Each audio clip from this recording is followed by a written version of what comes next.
Okay, so I came across a few papers here showing that the research behind global warming is pretty credible. I mean, have you found anything? I found a little bit about the Antarctic ice cores, but I wish we could get some more. Yeah, I thought Will said he was trying to come across a lot of research. I thought he said he found some, right? Hey guys, I found some more research! Oh, great. Come on!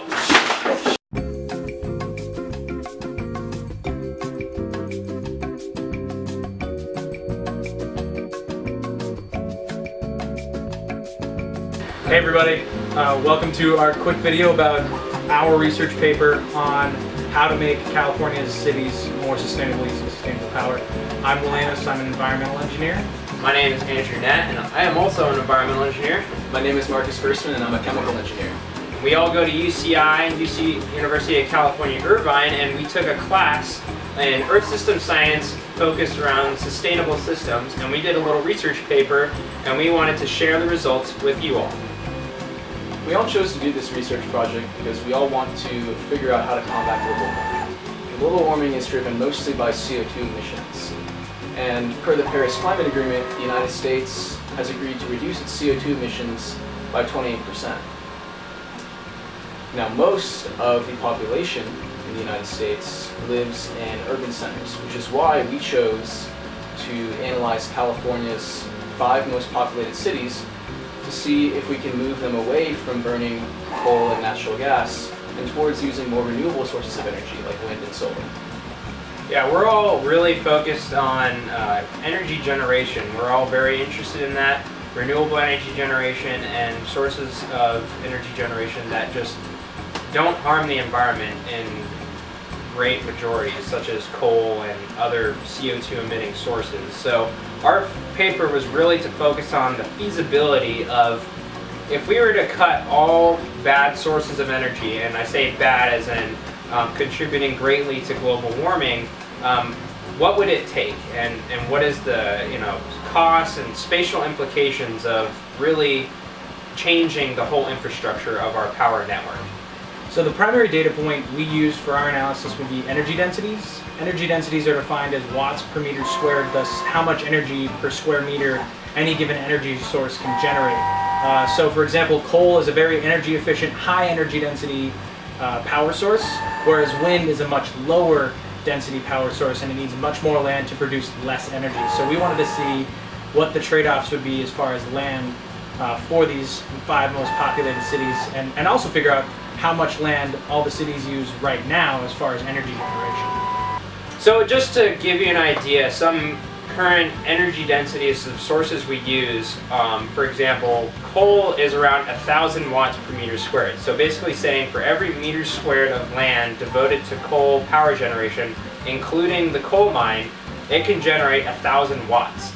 And then as you get more renewable, the energy density goes down significantly because they take up a lot more space. So for example, even though it's not renewable, natural gas takes up 27 watts per meter squared, nuclear is 56 watts per meter squared, and then when you get into the renewables, like hydroelectric is around 10 watts per meter squared, solar is around 9, and then wind is about 2 watts per meter squared. And that's because wind turbines, one, they don't rotate all the time. The wind blows a majority of the time, but not all the time.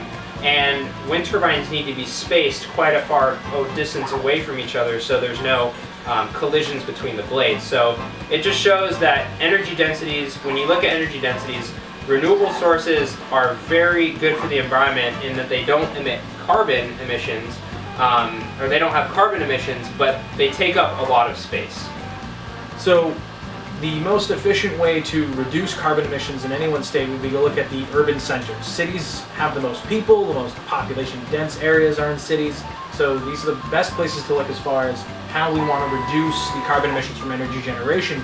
And for our paper, we looked at the top 5 most populous cities in California, that is San Diego, Los Angeles, Fresno, San Francisco, and San Jose. So that is just based on population. We picked those top 5, but that also gives us a good spread of kind of city types. So you have LA, an incredibly spread out and dense city. You have then Fresno, which is not a very dense city, has a large population but fairly spread out. It's, it's in the valley. It's not a very dense city. And then the other 3, San Francisco, San Jose, and San Diego, are kind of a mix of the in between those 2 types of cities. So we have a good estimation of how this would work, maybe in the real world, maybe outside of just, not the real world, but outside of California and outside of just these 5 cities. So we're hoping that really works for us. We use that so that we could maybe get a good idea of how this would work on a larger scale as well. You can go to any utility company in California, like Pacific Gas and Electric, and they'll give you a breakdown by the source of where our energy comes from, whether that be coal, natural gas, nuclear, wind, solar, hydroelectric, geothermal, even biomass. Now, what our group did is we looked first at California's baseline land area required to meet our energy demand.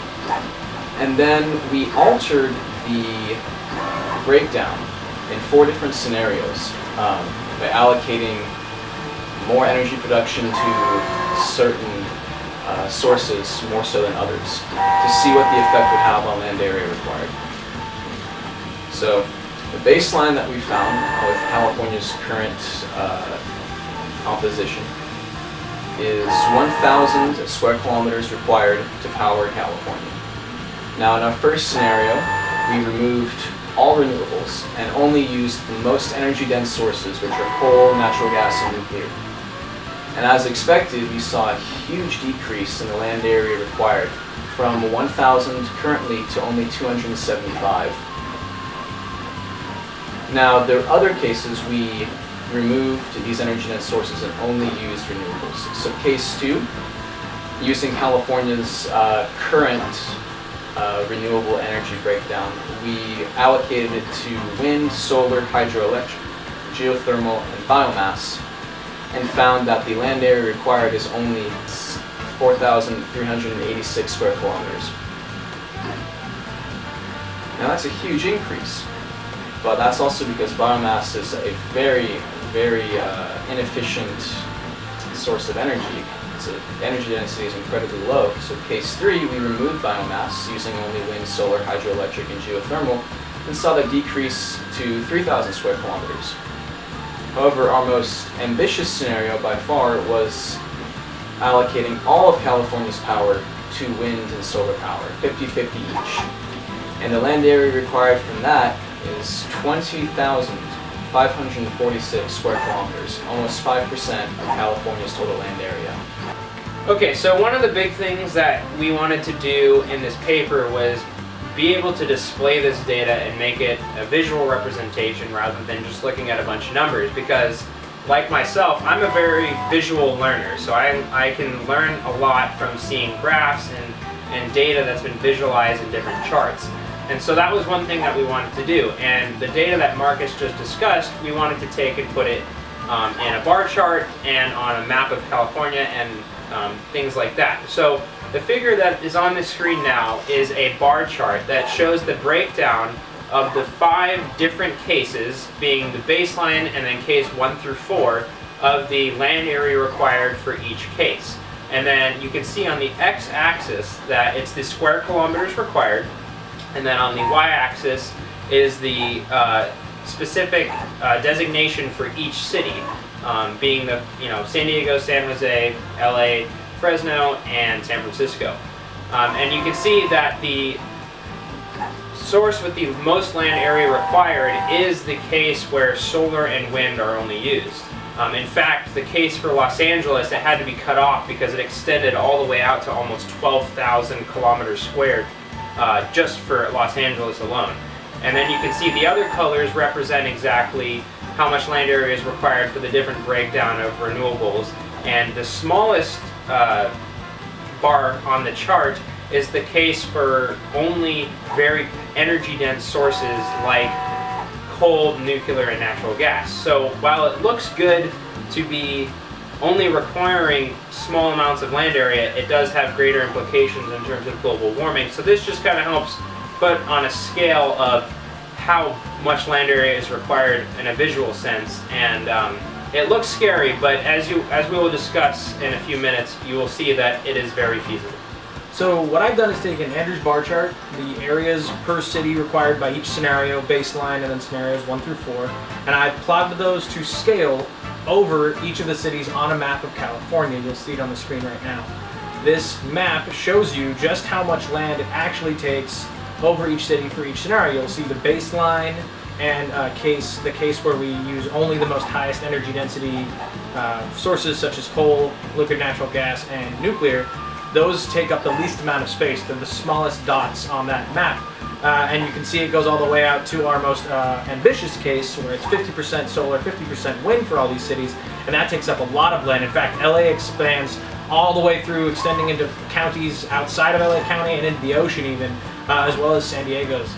Now, the one thing that we want to note, and you'll see in a second when we pull up Marcus's graphics, is that while that looks kind of scary right now, even our most ambitious case is feasible just within the state of California. Again, we only use, we're covering a huge portion of California's population for as far as energy requirements go, but we're only using about 5% of California's land total. So these graphics are kind of to help see the scale of these scenarios, and hopefully you'll be able to kind of understand where we're coming from as far as energy density goes for each of these cities.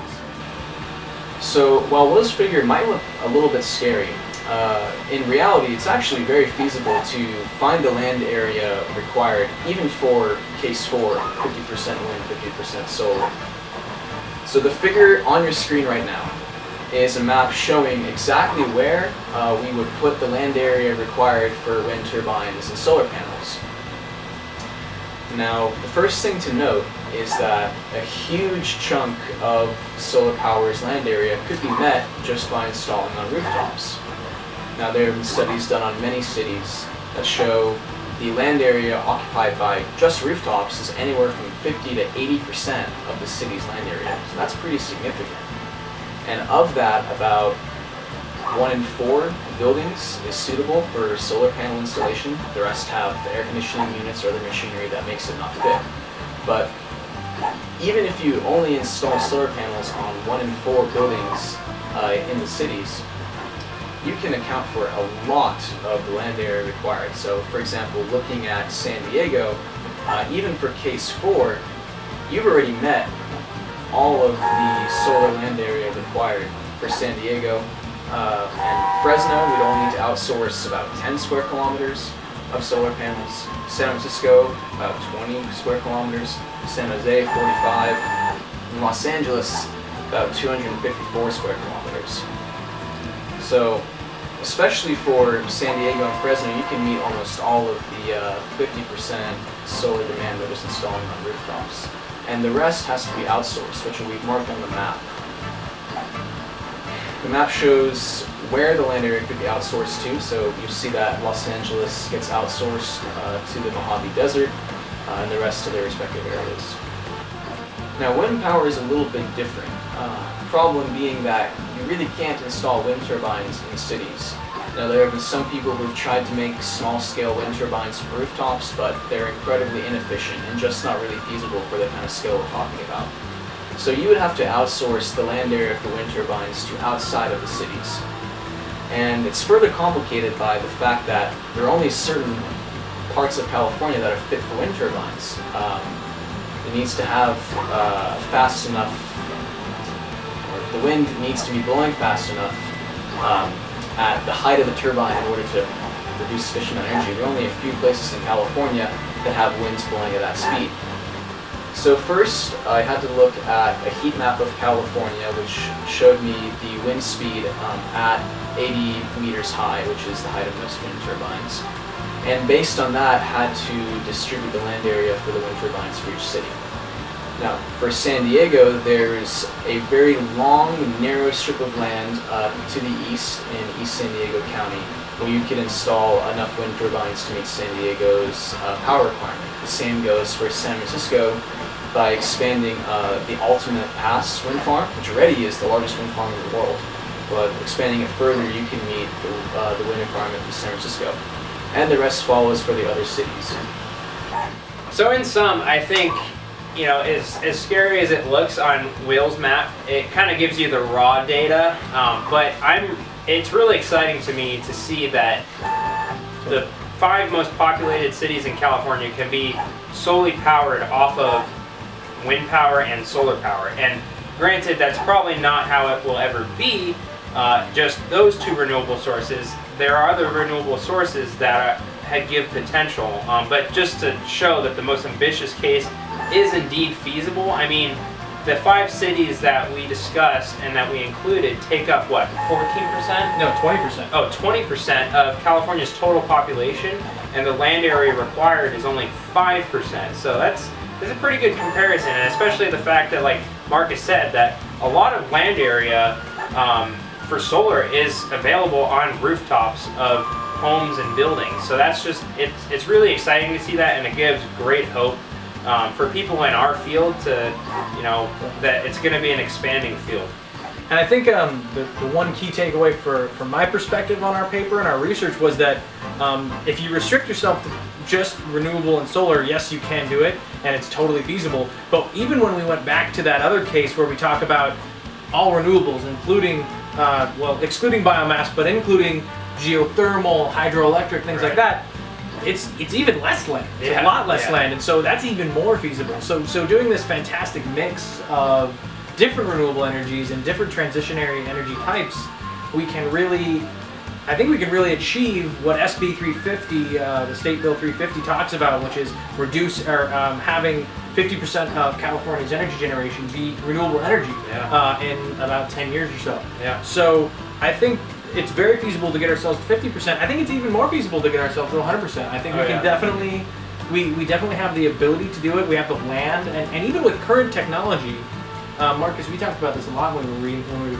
even just discussing the paper, is technology is going to improve. We haven't even included the curve on how much this is going to improve. Yeah. So I think we can really kind of see in the future that this can really happen. This is definitely a feasible idea. Yeah, I mean, like, just for example, like the solar panel to our right here, I mean, average PV solar panels, they only harness about 20% of the sun's total energy source, and the sun produces an incredible amount of energy density around California in particular, and the fact that we're only harnessing 20% of it now with current solar panels is pretty dang good. But the fact that technology will grow and improve, that potential to harness more of that and a bigger percent of that is going to just grow astronomically. And while we may have done this feasibility study, just for fun, the reality is that global warming it's a very real threat, and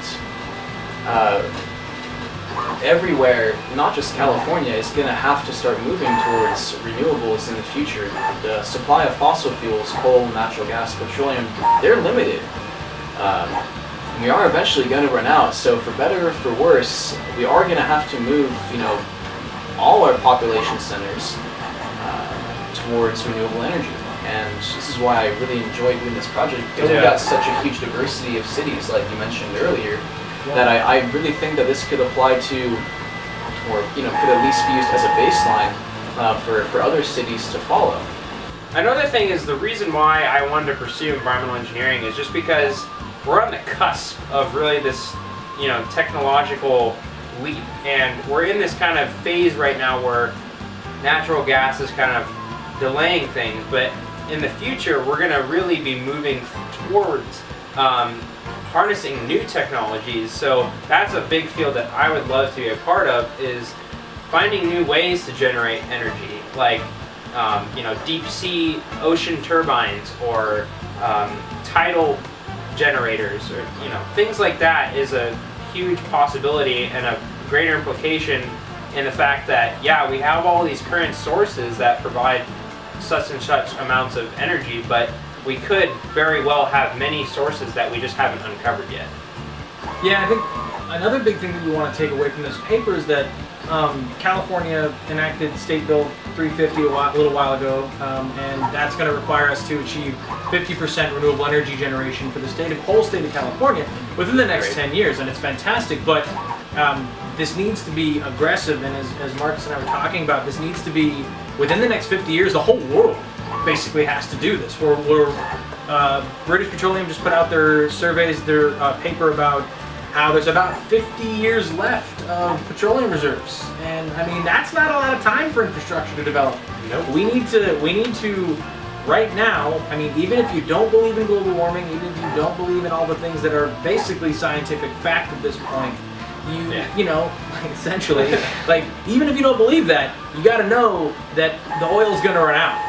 The coal is going to run out, the liquid natural gas is going to run out, and you know, liquid natural gas is thought of as this kind of fantastic transition, but it's really just kind of a less bad option. It's not good, it's just less bad, which in some versions of engineering would just be considered bad anyways. So we wouldn't even consider it. So it's kind of, we need to start really forcing and kind of enacting policies that just cause this transition to start, even as people are hesitant, because that hesitation could mean a lot of horrible implications for the global populace. I mean, people are dying as we speak because of global climate change, and it's, you know, it's only going to get worse as we don't do anything about it. So I think this policy just needs to kind of like start taking off, and we need to start really enacting it fast. So that's really the sum of our paper. Thank you all very much for joining us in this little discussion based on our research for our Earth System Science class. We all really enjoyed the entire class. Big thank you to Professor Steve Davis at UCI in the Earth System Science Department. Really helped us expand our abilities in researching outside of you know, the normal research paper, classwork. So we really enjoyed it, and we're all really excited to expand this and work in fields that are helping to you know, push forward the research that we found. So thank you all very much for watching. Thanks, guys. Hope you enjoyed it.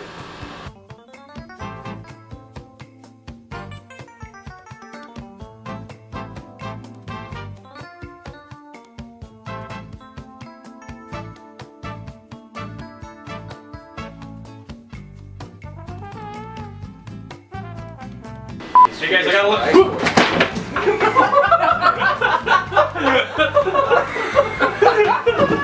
How's it going?